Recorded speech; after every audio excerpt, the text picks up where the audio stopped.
The United States is facing intense pressure from its allies in Europe over allegations that its agency NSA spied on not just their citizens, but their leaders as well. How will this impact the relationship between the U.S. and Europe? Find out next on The Line.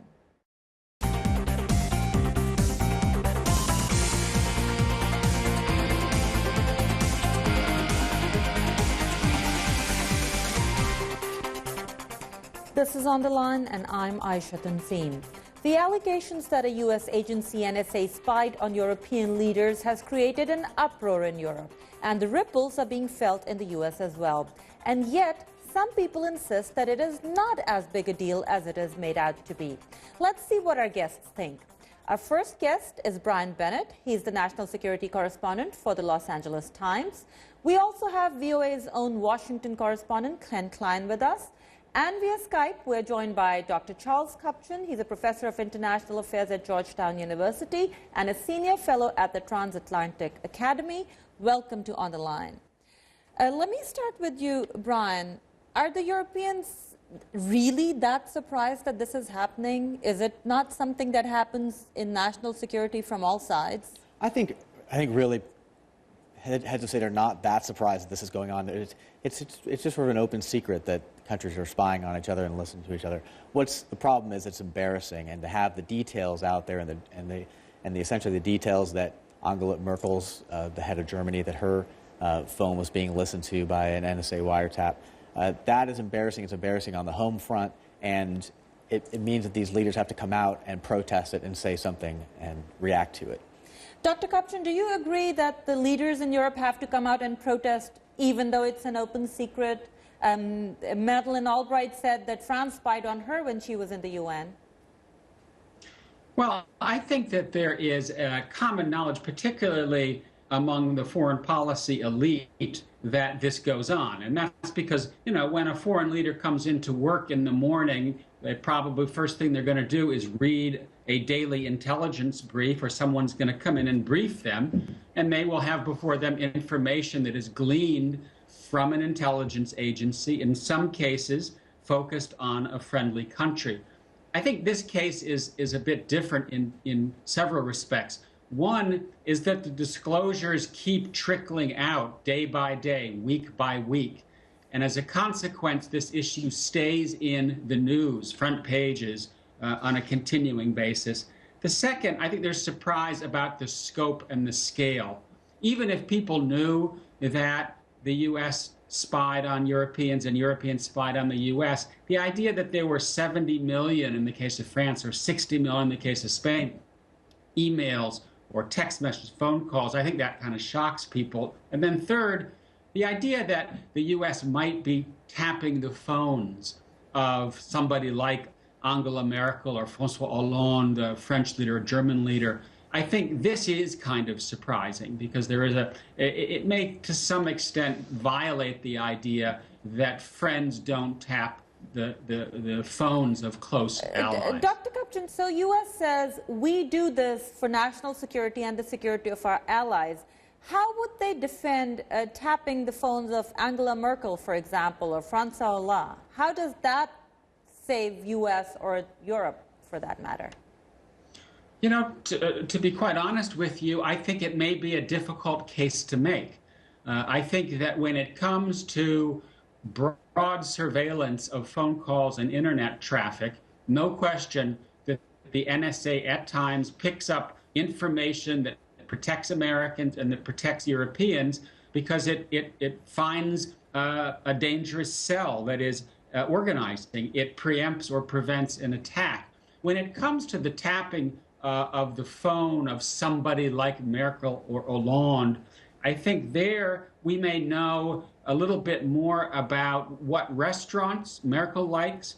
We may know a little bit more about who the next German foreign minister is going to be, but we don't get what I would call actionable intelligence. At least I find it hard to see how we would get actionable intelligence. Okay, so and that's why the debate here is now, do we really need to do this? Obama himself is saying, do we really need to do this? And since he mentioned the president, I want to ask you, Kent, it's not clear how much the president knows or did know. When did he know? What's the sense in Washington? Well, the sense in Washington is exactly the question you just asked. What did the president know and when did he know it? The other question that's being asked is it worse that he knew about this, or is it worse that he didn't know about this? And the question is whether it's plausible that the President of the United States could not know that the Chancellor of Germany was, her phone was being tapped for however many years, if it was. The administration has said it is not tapping her phone and will not, but conspicuously did not say that it has not. I did not do it. We remember that from the Clinton eras. You want to add something to it? There are standing instructions for the intelligence community to find out what is happening in the leadership of even friendly countries and allies. Now, I don't think the president probably anticipated that the intelligence community would go as far as it had gone to get the information that it did about what was happening in the leadership of Germany, for example. But this is a standing brief for the intelligence community to have a deep understanding, be able to report to the president about what's happening in these friendly countries. Explain to our viewers who don't deal with national security as in depth as you do, what does the national security apparatus try to get out of this? What kind of information that may be useful for U.S.? Well, the president every morning is briefed on what's happening around the world, and sometimes if something important is happening in Germany, maybe there's a trade agreement that's coming up, and they try to explain, here are the forces at work and here's what's happening. I'm sure right now he's getting briefs about the popular outcry in Germany over these disclosures. And it's to inform the president and help him make good policy decisions. Dr. Kupchan, I want to have you explain a little bit about the history of the Five Eyes. Is it that U.S. has more of an intelligence sharing with some countries, and that's why Germany and France are so upset that they don't get the same kind of briefing? Yes, there is a gentleman's agreement, if you will, called Five Eyes, which basically says that among the U.S., the UK, Canada, Australia, New Zealand, we don't spy on each other. That is clearly in practice when it comes to leaders listening to leaders' phone calls. Whether or not we are, the U.S., for example, is doing no intelligence gathering in the UK or in Canada, that I think is more difficult to say. And I think one of the reasons that somebody like Merkel may be upset is the fact that Five Eyes exists suggests a certain moral or political standard that says among close friends, this kind of activity should not go on. And that gives the French and the Germans and others that have been close allies of the United States since World War II the right to say, hey, what about us? Why are we not accorded that same position? And Kent, you want to add something to this? Well, I was just wondering if Dr. Kupchan thinks that that since we have the Five Eyes, might that be extended to, say, Seven Eyes, to include France and Germany, or perhaps Spain as well? To the best of my knowledge, there was an effort a couple of years ago to extend Five Eyes or something close to it to France. And in the end of the day, it didn't quite get over the hump. It was pushed from London. It may be that this does get us over the hump, but I don't think that you'll see a formal expansion of the so-called Five Eyes group, rather a new set of protocols or a new code of conduct that would apply to a select group of individual European countries. And it could not be done US-EU because the European Union collectively does not have competence over intelligence. Intelligence, military issues are still handled very much by member states and not by Brussels. Kent, since you cover Washington so thoroughly, what is the sense inside, as we call it here, the Beltway, which, for those who don't live in Washington, is this road that goes around Washington, and everybody who comes inside is inside the Beltway. Is France, is Germany, is Spain not at the same level as UK or Canada, for example? Are they not as close of an ally? Well, I don't think that's necessarily true. I think certainly Germany especially is one of America's closest allies. France may have been our first ally. Spain is a longtime ally as well. Every ally is important. perhaps in a different way, but important as well.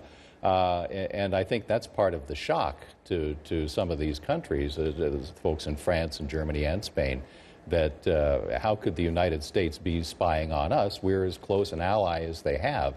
I think the sense in the Beltway is that the Obama administration is being hit on all sides about this, not only by our allies in France, Germany, Spain, as well as Mexico, our neighbor, and Brazil, but also by both parties in Congress. There have been hearings going on to find out what's going on here, why it's happening, to what extent it's happening.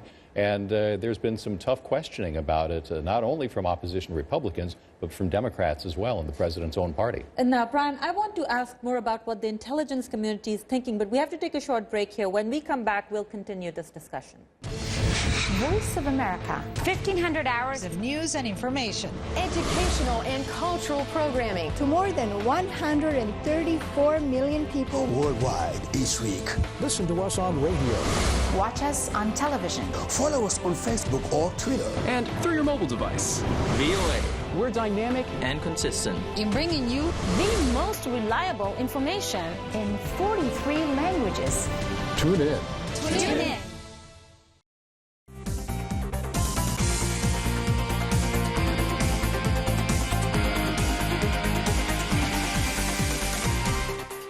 Welcome back to On the Line. I'm Aisha Tanseem. We're talking about the implications of the allegations that the U.S. agency NSA spied on European leaders and citizens.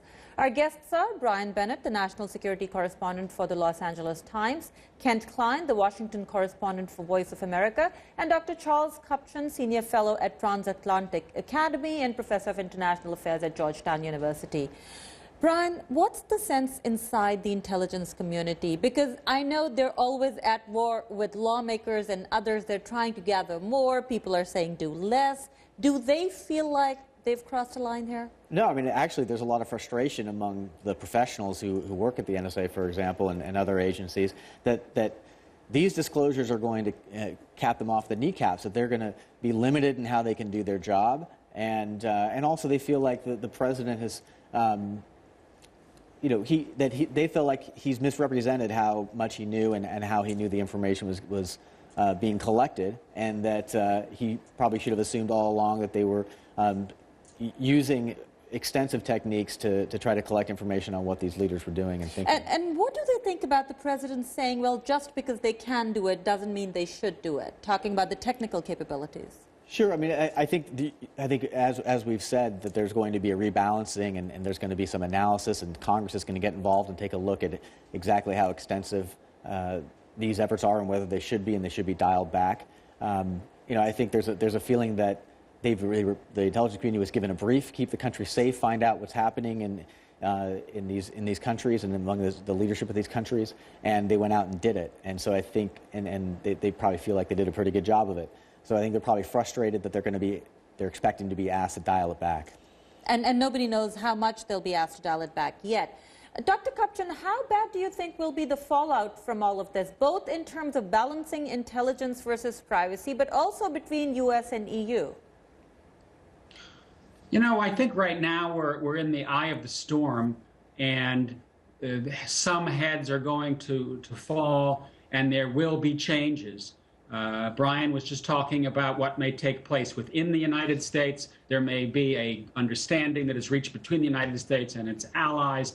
But my prediction would be that when we are 6 months from today, and when the dust has settled, and we say how much really changed, how much damage was ultimately done, I think the answer is going to be not that much. And that's number one, because Americans and Europeans alike know that a lot of the intelligence that is gathered is needed to keep us collectively safe. And so I don't think you'll see that much changed. And number two, right now, yes, there is anger and there is a sense of alienation because of this. But ultimately, the American state, the European Union, we're on the same page. We're all fighting against the same kinds of threats. This is about means. It is not about ends. Okay, now, Kent, what I want to ask you is, there are some members of Congress, including the chair of the House Intelligence Committee, who's gone on TV and said, well, the Europeans should be glad we're doing it. We're keeping them safe. So do you have a sense of how the Congress in general is feeling? There are other members of Congress who've spoken against it. Ambivalent, I suppose, would be a good word. For example, Senator Dianne Feinstein, the chairwoman of the Senate Intelligence Committee, has come down very strongly in the past in favor of the NSA collecting phone and email records. However, she's not in favor of the NSA doing this to foreign leaders, or at least the leaders of our allies. So there's a bit of ambivalence there as well. You know, Dr. Kupchan, I think, made a good point, which is that if there were to be a terrorist attack, and there would be tremendous fallout with Americans saying, why didn't we know about this? Where was the intelligence on this? Why weren't we doing our homework? That's what NSA is trying to prevent. They're basically trying to know everything so that they don't have to deal with this. I hesitate to make predictions, but I think one head that will not roll is General Keith Alexander, the head of NSA, also the commander of Cyber Command, because he has announced in the past few months that he's going to be stepping down early next year anyway. So I think he's probably safe because, if for no other reason, that he's not going to be there much longer. One thing that's worth noting is how intertwined these intelligence communities have become over the last 10 years. The intelligence community of the United States and with our European allies and other countries. And there's a lot of information sharing that's going on about threats. And the Europeans rely on information that the U.S. collected that's shared with Europe about threats to Europe, and Europe relies on information. It goes the other way. So if the U.S. starts to curtail how much information it collects, it could have an impact on some of the information that these European allies are getting from the U.S. as well. Dr. Kupchan, do you feel that this might have any impact on the negotiations between U.S. and EU on the free trade agreement? No, I don't. And there have been threats from the European side that one consequence of this crisis, if you will be, let's suspend the negotiations. Others have said they would like to see other kinds of retaliatory steps. I think those kinds of responses will remain in the realm of rhetoric, but we will see, number one, some legislation come out of the European Parliament to tighten privacy laws. We've seen in the last few years a real tussle between the United States and Europe over the release of air travel, passenger data, of SWIFT, the financial system, because the U.S. wanted access to that to try to track terrorist financing. And I think what we'll now see is a sort of tightening of those areas of data and data sharing over which the European Union has control. That's where I think the main action is going to be, not at some downgrading of overall relations with the United States. Brian, I'm curious, and I really don't know, have any laws been broken during this whole surveillance of any country in Europe or maybe in South America? I mean, I haven't heard any discussion of laws being broken, and the U.S. laws don't necessarily dictate how our intelligence agencies spy on things that happen outside of our borders. And so, my understanding is there isn't a question. And Senator Dianne Feinstein, who was objected to the spying on our allies, hasn't brought up the issue of it being illegal. She just doesn't think it's wise. Dr. Kupchan, do you think this may lead to another discussion of new international laws? Because the way the internet is, you can sit in one country, do something in another country, and you don't break any laws. Like Brian, I don't think that we're going to see a lot of change to laws. And that's in part because the law is lagging way behind reality, in the sense that we've got all these new information technologies out there. After 9/11, we have a very permissive political environment for the collection of data. And espionage is, by definition, something that occurs in the shadows, outside the purview of law. And that's why I think people are really talking about more supervision here in the United States and a protocol, a code of conduct, a gentleman's agreement about what is appropriate and what is needed and what is over the line. But I don't think that this conversation is going to end up being legalized. Kent, we're ending and wrapping up the program, and we've talked about U.S. and EU.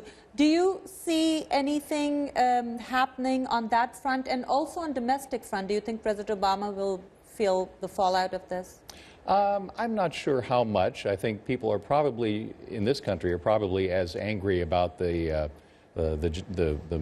widespread problems with the implementation of Obamacare, the health care website, as they are about this. But people aren't happy about it generally. I think on the diplomatic front, I think there will probably be certainly a number of meetings between the U.S. and its allies, and perhaps some new policies or some new ideas, probably nothing particularly widespread. In terms of legislation, there may be some legislation in Congress to clip NSA's wings just a bit, but I don't think it will be a sweeping series of legislation, but there might be some changes to some extent. And as it happens, we'll keep monitoring it, and we might have you guys back for a discussion sometime in the near future. That's all the time we have. Let me thank our guests before we leave. Brian Bennett, the National Security Correspondent for the Los Angeles Times. Ken Klein, the Washington Correspondent for Voice of America, and Dr. Charles Kupchan, Senior Fellow at the Transatlantic Academy and Professor of International Affairs at Georgetown University. They all joined us for this show. And thank you for joining us. Please send us your questions or comments, or watch our past shows on our website, voanews.com/ontheline. We look forward to hearing from you and hope you'll join us again next week for another episode of On the Line.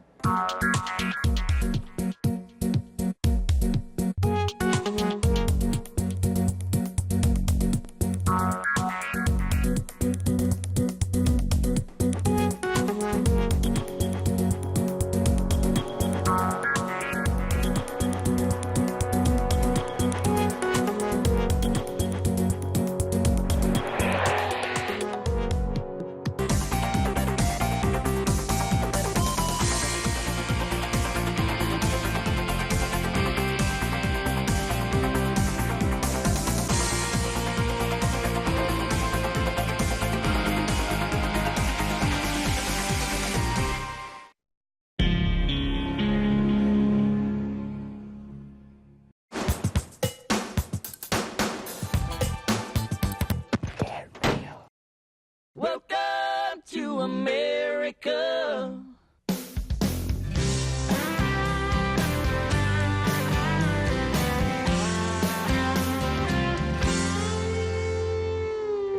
High noon on the streets today, no little children out to play. Street corner deals going down. It ain't safe to be around. Got a new game on the schoolyard. Young boys play it hard.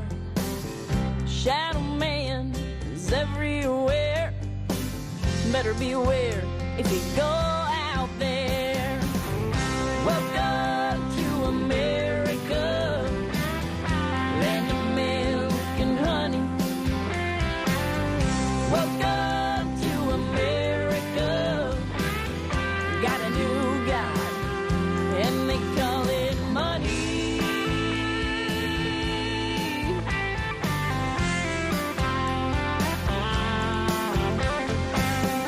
Some are strangers, some are relation.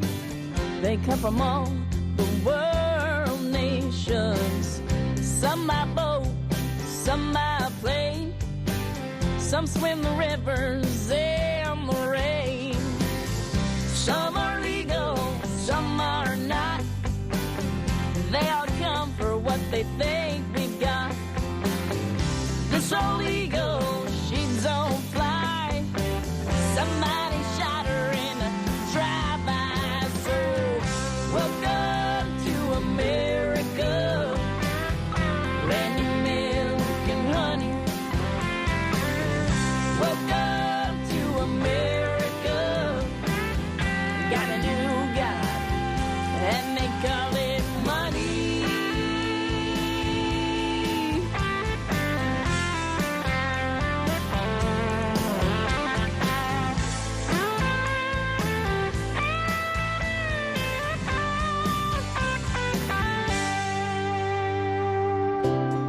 paychecks, easy cash, working for a living, a thing of the past. Low wages, high prices, every day another world crisis. Stealing cars, picking locks, down on the corner, smoking rocks. Politicians, preachers and scholars think they can fix you for a few more dollars. Welcome to America, land of milk and honey. Welcome to America, got a new God, and they call it money. Welcome to America, land of milk and honey. Welcome to America, got a new God, and they call it money.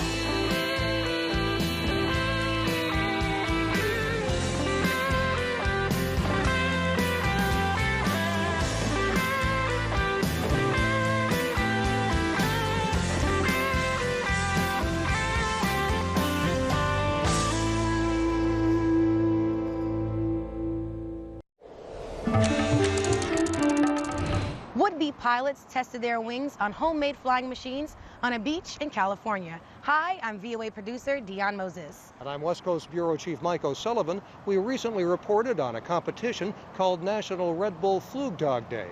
There's some thrills and spills. Check this out.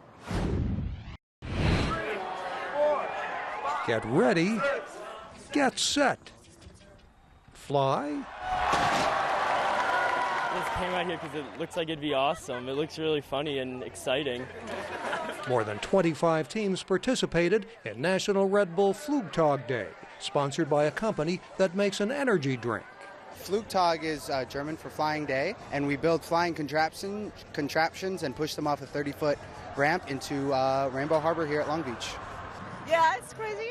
I'm hoping that they crash, so it's more fun.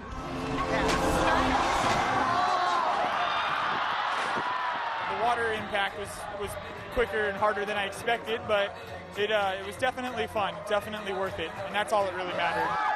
Teams are judged on flight distance, creativity, and showmanship by a panel of sports celebrities. It's cool to finally be here. I heard it's just such a great event to see, like a lot of laughs and a lot of carnage. The world record for these homemade flying machines was set in Germany with a distance of 70 meters. 2, 1, go! All right, I thought the takeoff was our most dangerous part, so once that was done, I was feeling pretty good about it. We flew 258 feet. We had so much adrenaline up there, I'm still like shaking, but it felt really awesome. It'd be fun to do it again. We're gonna have to sleep a little bit first though. For shattering the Flugtag world record, Laura and her teammates will receive a skydiving trip as the competitors recover from their bruises. Mike O'Sullivan, VOA News, Long Beach, California.